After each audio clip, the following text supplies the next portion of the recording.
साथियों, आज मैं पर्यावरण अध्ययन के उन टॉप 20 क्वेश्चनों को लेकर आया हूं जिन्हें यदि आप पढ़ते हैं तो यहां से आपको एग्जाम में प्रश्न देखने को अवश्य मिलेंगे। इसलिए आप सभी से रिक्वेस्ट है वीडियो कंप्लीट देखें और आप 20 में से कितने प्रश्नों के सही जवाब दे पाते हैं वो भी आप हमें कमेंट करके अवश्य बताना। तो चलिए बिना समय गवाए शुरू करते हैं प्रश्न क्रमांक 1 से। यहाँ पर कहा गया है पौधे पानी का अवशोषण मूल रोम के द्वारा करते हैं, इस क्रिया को क्या कहा जाता है? ऑप्शन ए श्वसन, ऑप्शन बी वाष्प उत्सर्जन, ऑप्शन सी परासरण। तो साथियों यहाँ पर जो करेक्ट आंसर है वो ऑप्शन सी के साथ जाएगा। देखिए साथियों, जो पौधे होते हैं साथियों वो मूल रोम के द्वारा पानी का अवशोषण करते हैं, इसी क्रिया को साथियों परासरण कहा जाता है। ठीक है, चलिए प्रश्न क्रमांक 2 पर आते हैं। सबसे मुलायम कोयला कौन सा है? ऑप्शन ए एंथ्रासाइट कोयला, ऑप्शन बी बिटुमेन कोयला, ऑप्शन सी लिग्नाइट कोयला या फिर ऑप्शन डी पीट कोयला। करेक्ट आंसर यहाँ पर ऑप्शन बी के साथ जाएगा। सबसे मुलायम कोयला बिटुमेन कोयला होता है। यदि पूछा जाए सबसे उच्च कोटि का कोयला कौन सा होता है तो बताइएगा एंथ्रासाइट कोयला, और सबसे निम्न कोटि का कोयला कौन सा होता है तो बताइएगा पीट कोयला, और भूरा कोयला किसे कहा जाता है तो बताइएगा लिग्नाइट कोयला। ये सारे पॉइंट आप लोग नोट करते जाएं। प्रश्न क्रमांक 3 पर आते हैं। विश्व में सर्वाधिक वर्षा मासेराम में होने का क्या रीजन है?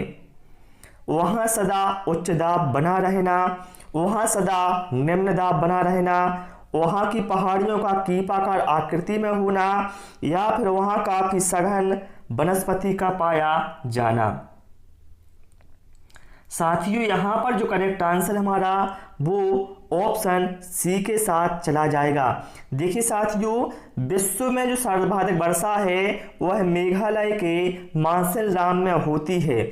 और क्यों होती है? क्योंकि साथियों वहाँ पर जो गारो, खासी और जयंतिया पहाड़ियाँ हैं इनकी आकृति क्या है? कीपकार है, जिसकी वजह से यहाँ पर क्या है जो वर्षा है अधिक मात्रा में होती है। ठीक है, चलिए प्रश्न क्रमांक 4 पर आते हैं। और सभी लोगों से रिक्वेस्ट है वीडियो पसंद आए वीडियो को लाइक और शेयर करना और चैनल को सब्सक्राइब भी अवश्य करना।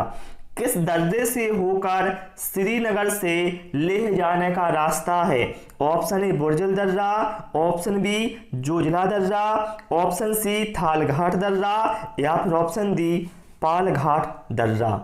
करेक्ट आंसर यहाँ पर ऑप्शन बी के साथ जाएगा।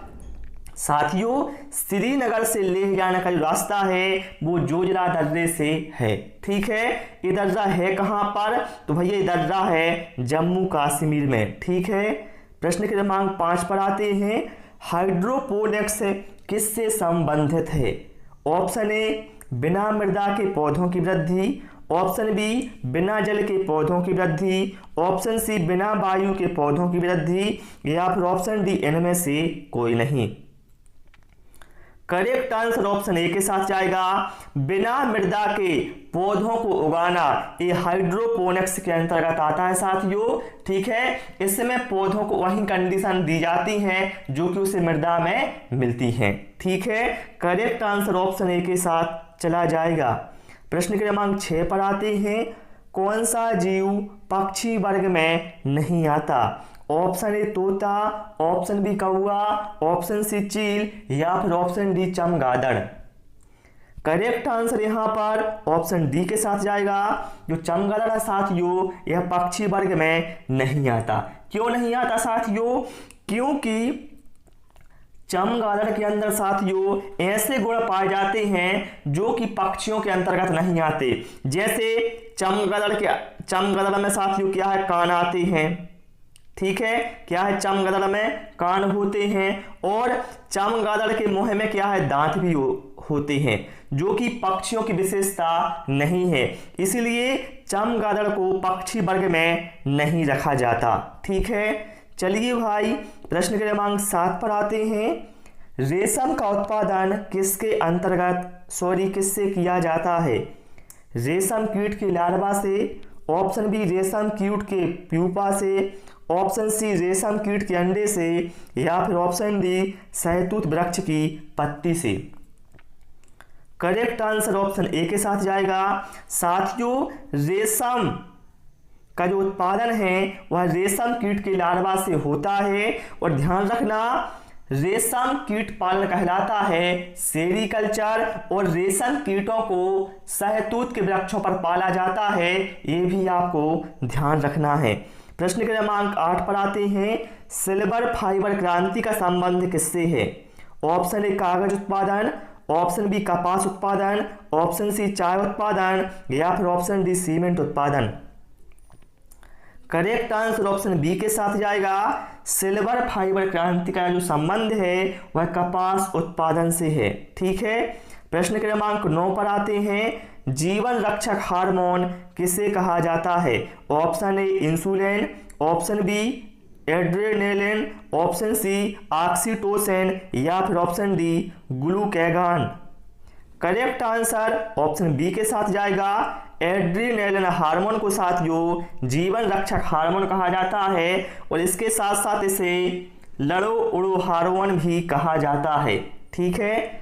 और इंसुलिन की कमी से मधुमेह अर्थात शुगर की बीमारी होती है, ये भी आपको ध्यान रखना है।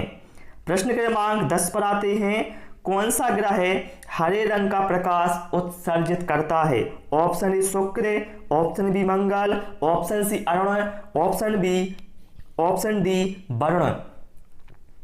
तो यहां पर करेक्ट आंसर ऑप्शन डी के साथ जाएगा। साथियों, जो वरुण ग्रह है इसमें क्या है, मीथेन की अधिकता है, जिसकी वजह से क्या है, यह हरे रंग का प्रकाश उत्सर्जित करता है, और इसे हरा ग्रह भी कहा जाता है। बात करें यहाँ पर हम अरुण ग्रह की, तो साथियों अरुण को लेटा हुआ ग्रह कहा जाता है, ये भी आप ध्यान रखें। मंगल को क्या है, लाल ग्रह कहा जाता है, और शुक्र को भोर का तारा या फिर इवनिंग स्टार कहा जाता है। ये सारे पॉइंट आपको पता होने चाहिए। प्रश्न क्रमांक 11। गुरु शिखर किस पर्वत श्रृंखला की सबसे ऊंची चोटी है? Option A Himalaya, option B Aravalli, option C Sahyadri, या फिर ऑप्शन डी महेंद्रगिरी। तो यहां पर करेक्ट आंसर ऑप्शन बी के साथ जाएगा। अरावली पर्वत श्रृंखला की सबसे ऊंची चोटी कौन सी है? गुरु शिखर, और जिसकी ऊंचाई कितनी है? ऊंचाई भैया इसकी है 1722 मीटर, ये भी आप ध्यान रखिएगा। और पूछा जाए सबसे प्राचीन बलद पर्वत कौन सा है भारत का, तो बताइएगा अरावली। ठीक है। चलिए भाई, इसके बाद प्रश्न क्रमांक 12 पर आते हैं। सबसे तेजी से दौड़ने वाला पक्षी कौन सा है? ऑप्शन ए गुंजन पक्षी, ऑप्शन बी फाख्ता पक्षी, ऑप्शन सी मोर, या फिर option D ostrich. Correct answer यहां पर ऑप्शन डी के साथ जाएगा। ऑस्ट्रिच, जिसे हम हिंदी में शुतुरमुर्ग मुर्गे के नाम से जानते हैं, यह सबसे तेजी से दौड़ने वाला पक्षी होता है।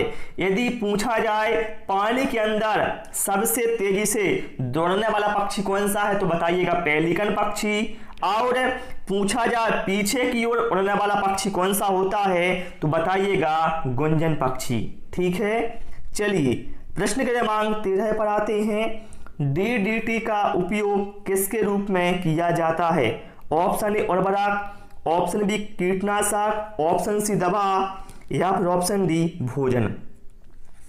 साथियों यहां पर जो करेक्ट आंसर है वो ऑप्शन बी के साथ जाएगा।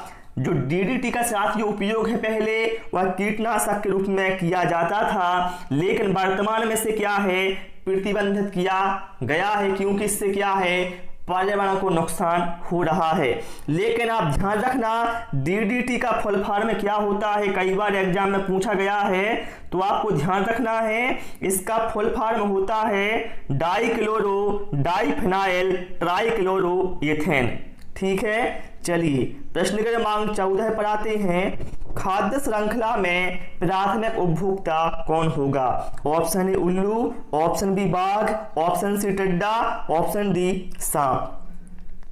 साथियों हम सभी जानते हैं जो हमारे पेड़ पौधे होते हैं, क्या है, जो हरे पेड़ पौधे होते हैं ये क्या है भैया, ये होते हैं उत्पादक, ठीक है। और जो व्यक्ति या जो जीव जंतु इन पौधों पर निर्भर रहता है उन्हें हम कहते हैं उपभोक्ता, ठीक है। जैसे हम बात करें गाय हो गया, ठीक है, गाय क्या है, प्राथमिक उपभोक्ता है, बकरी प्राथमिक उपभोक्ता है, और साथ ही जो टिड्डा है ये भी प्राथमिक उपभोक्ता है, क्योंकि क्या है, घास पर निर्भर है, ठीक है। चलिए भाई, इसके बाद प्रश्न क्रमांक 15 पर आते हैं। पेट्रोलियम से प्राप्त होने वाला मोम क्या है?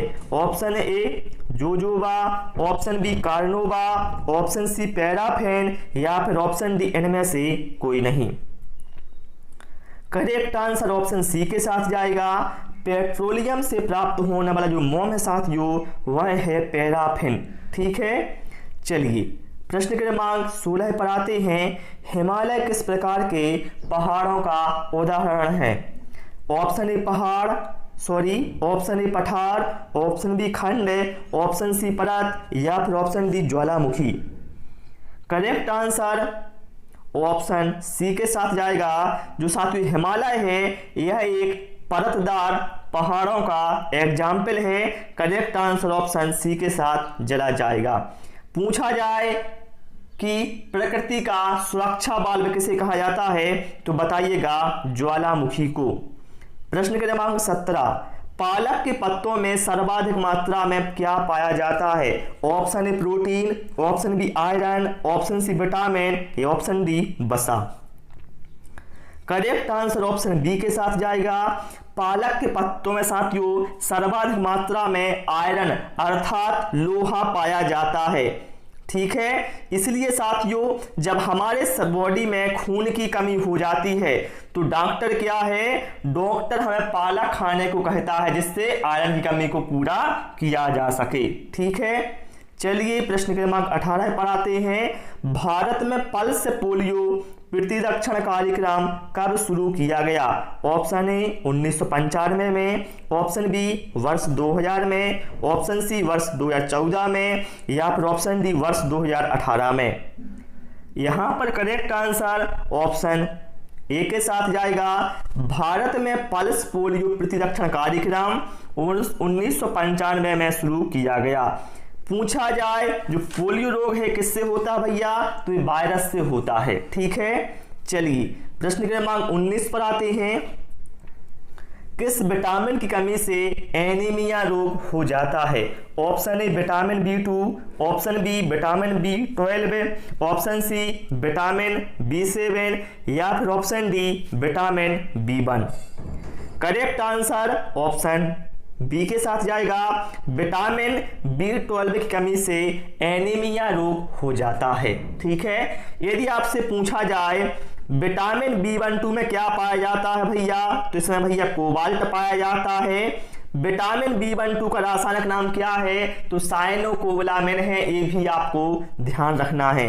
प्रश्न क्रमांक 20 पर आते हैं और इसके बाद आप सभी लोग हमें कमेंट करके बताना आपने 20 में से कितने प्रश्नों के सही जवाब दिए हैं। और भैया वीडियो को लाइक और शेयर करना, और पहली बार हमारे चैनल पर आए हैं चैनल को सब्सक्राइब भी कर लेना। बिल्कुल यहाँ पर फ्री आपको सारी क्लासेस प्रोवाइड की जाती हैं। कहा गया है मच्छरों को भगाने वाली दवाइयों में बनाने में क्या मिलाया जाता है? Option A ethylene, option B इलेथ्रिन, ऑप्शन सी एसिटिलीन, या फिर ऑप्शन डी सल्फेनिक अम्ल। साथियों मच्छरों को भगाने वाली जो दवाइयां होती हैं साथियों उनको बनाने में एलिथ्रिन का यूज होता है। करेक्ट आंसर ऑप्शन बी के साथ चला जाएगा। तो मिलेंगे साथियों अगले वीडियो में। Thanks for watching this video.